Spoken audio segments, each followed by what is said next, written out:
আর আল্লাহকে ধরে রাখার মতো ধরে রাখতে জানি নাই, যার কারণে তো টেনশন আমাকে স্পর্শ করেছে।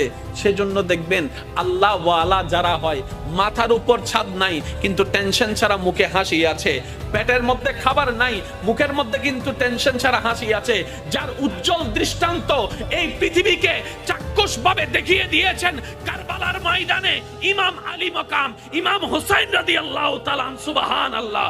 পরিবার সবাই শত্রুদের তীরের ভিতরে ছিল, তলোয়ারের ভিতরে ছিল, কাফেলার মধ্যে খাবার নাই কিন্তু মুখে কোনো টেনশন নাই, পানি নাই কিন্তু মুখে কোনো টেনশন নাই, পরিবার শহীদ হচ্ছে মুখে কোনো টেনশন নাই।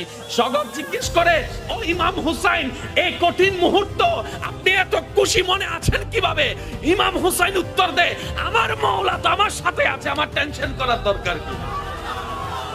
বান্দারে, তোমার অন্তর যখন ব্যথিত হয়ে যায় উপশম করার মতো কেউ থাকে না।